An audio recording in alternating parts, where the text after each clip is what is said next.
একাদশ শ্রেণীতে ভর্তি শুরু হচ্ছে 2025-26 শিক্ষাবর্ষের জন্য অনলাইনে আবেদন, মাইগ্রেশন, ভর্তি আর ক্লাস শুরু সবকিছু পূর্ণাঙ্গ সময়সূচি ও নিয়ম এখন জানুন একসাথে। ভুল করলে বাদ পড়তে পারেন ভর্তির সুযোগ থেকে, তাই ভিডিওটি মনোযোগ দিয়ে শেষ পর্যন্ত দেখুন। আজকের নিউজ চ্যানেলে আপনাদের স্বাগতম, আমি তানভীর। আজকের ভিডিওতে থাকছে একাদশ শ্রেণী ভর্তি নীতিমালা 2025 এর মূল বিষয়গুলো। অনলাইন আবেদন শুরু করে ক্লাস শুরুর পূর্ণাঙ্গ টাইমলাইন, ফি সংক্রান্ত বিস্তারিত এবং মাইগ্রেশন প্রসেস। চলুন শুরু করি। ভর্তি নীতিমালা 2025 সংক্ষেপে। যোগ্যতা: 2025 সালের এইচএসসি, 2025 সালের এসএসসি বা পূর্ববর্তী 2 সালের এসএসসি সমমান পরীক্ষায় উত্তীর্ণ শিক্ষার্থীরা আবেদন করতে পারবে। বিদেশি বোর্ডের শিক্ষার্থীদের সনদ যাচাই করে ভর্তি অনুমোদন হবে। বিভাগ নির্বাচন: বিজ্ঞান বিভাগ থেকে পাশ করা শিক্ষার্থীরা বিজ্ঞান, মানবিক বা ব্যবসায় শিক্ষা যেকোনো বিভাগে আবেদন করতে পারবে। মানবিক বিভাগ থেকে মানবিক বা ব্যবসায় শিক্ষা, কারিগরি বোর্ড বা দাখিল ভোকেশনাল শিক্ষার্থীরা আবেদন করতে পারবে। ভর্তি প্রক্রিয়া: কোনো ভর্তি পরীক্ষা হবে না, এসএসসি বা সমমান পরীক্ষায় মেরিট অনুযায়ী ভর্তি করা হবে। এবং শিক্ষা মন্ত্রণালয় কর্মচারী সন্তানের জন্য 2% সংরক্ষিত।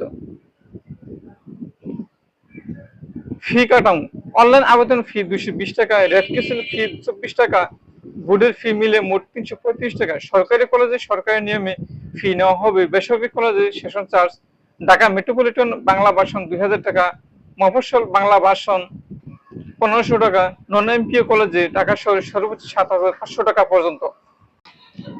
অনলাইন আবেদন ও মাইগ্রেশন প্রসেস: সব আবেদন করতে হবে অনলাইন প্ল্যাটফর্মে। প্রথম আবেদন শেষে মাইগ্রেশন অটো হবে। ভর্তি ফি, মাইগ্রেশন সবকিছু অনলাইনে কনফার্ম করতে হবে। পূর্ণাঙ্গ টাইমলাইন: 30 জুলাই থেকে 11 আগস্ট 2025 অনলাইন আবেদন শুরু ও শেষ। পুনর্নিরীক্ষণের ফর্ম পরিবর্তিত হলে তারা আবেদন করতে পারবে।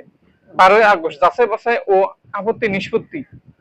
13 থেকে 14 আগস্ট পছন্দক্রম পরিবর্তনের সময়। 15 আগস্ট প্রথম পর্যায়ে ফল প্রকাশ। 20 আগস্ট প্রথম পর্যায়ে নিশ্চয়ন। 23 থেকে 25 আগস্ট দ্বিতীয় পর্যায়ে আবেদন। 29 আগস্ট প্রথম মাইগ্রেশনের ফল। 29 আগস্ট রাত 8টায় দ্বিতীয় পর্যায়ে ফল। 31 আগস্ট 1 সেপ্টেম্বর দ্বিতীয় পর্যায়ে নিশ্চয়ন। 3 সেপ্টেম্বর দ্বিতীয় মাইগ্রেশনের ফল। 3 সেপ্টেম্বর রাত 8টায় তৃতীয় পর্যায়ে ফল। 4 সেপ্টেম্বর তৃতীয় পর্যায়ে নিশ্চয়ন। 5 সেপ্টেম্বর সর্বশেষ মাইগ্রেশনের ফল। 7 থেকে 14 সেপ্টেম্বর ভর্তি। 15 সেপ্টেম্বর ক্লাস শুরু। কিছু গুরুত্বপূর্ণ নির্দেশনা: কোনো কলেজ বোর্ড অনুমতি ছাড়া ভর্তি করতে পারবে না। ম্যানুয়ালি ভর্তি হবে না, সব অনলাইনে। মাইগ্রেশন হবে পছন্দক্রম অনুযায়ী। তাই প্রথমবার সঠিক কলেজ লিস্ট দিন। ভর্তির সময় মূল ট্রান্সক্রিপ্ট জমা দিতে হবে। আজকের নিউজে আপনাদের এই তথ্যগুলো জানানো হলো। ভিডিওটি যদি ভালো লাগে লাইক, শেয়ার এবং সাবস্ক্রাইব করুন। কোনো প্রশ্ন থাকলে কমেন্টে জানাবেন।